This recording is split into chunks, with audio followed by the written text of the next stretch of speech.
The fourth and fifth stages of Gibbs' reflective cycle are the analysis and conclusion phase. And we can see that the analysis and conclusion phase follow on after the evaluation phase.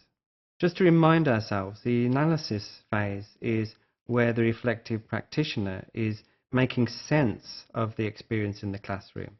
And the conclusion phase is where the reflective practitioner is considering what else could have been done in relation to the experience. And so in the analysis, at a much deeper level, the model helps us do certain things in terms of analysis.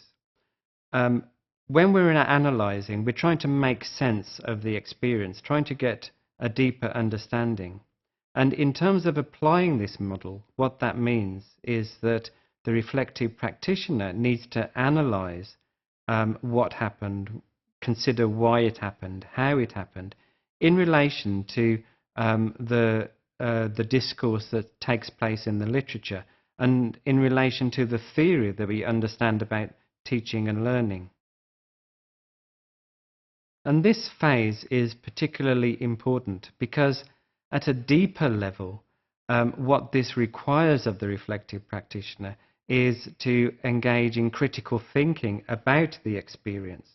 Critical thinking enables the reflective practitioner to engage with the experience at a much deeper level and so get a much richer understanding of that experience.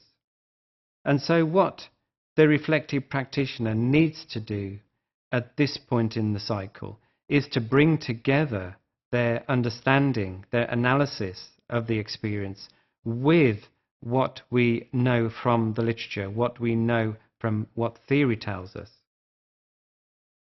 And then in the conclusion phase, it's important for the reflective practitioner to be aware and to be aware of and to acknowledge certain aspects of the experience.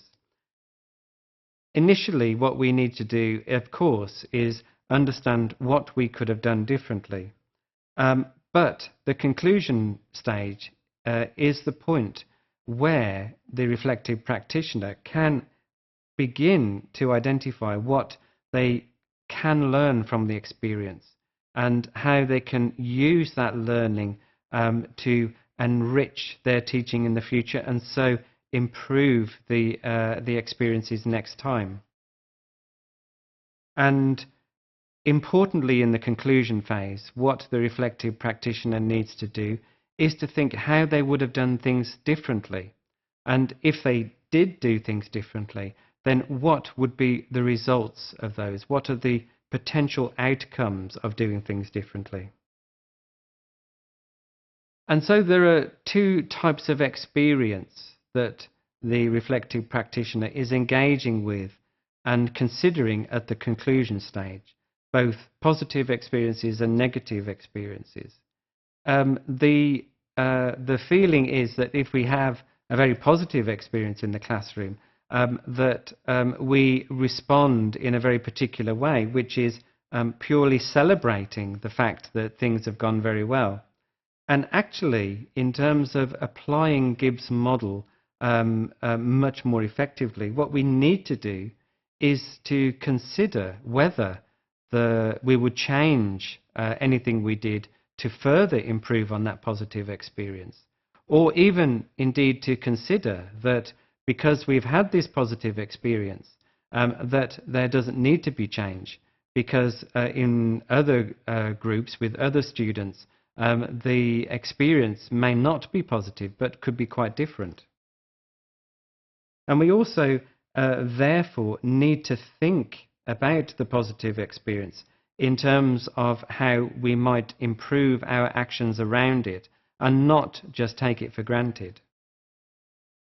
And in terms of conclusion, if we have a negative experience, what we need to do is explore not only how we dealt with it, but how it can be avoided in the future. What do we need to put into place? What do we need to do to make sure that that same thing doesn't happen again? And this, these two aspects of the stage bring a richness to the level of conclusion.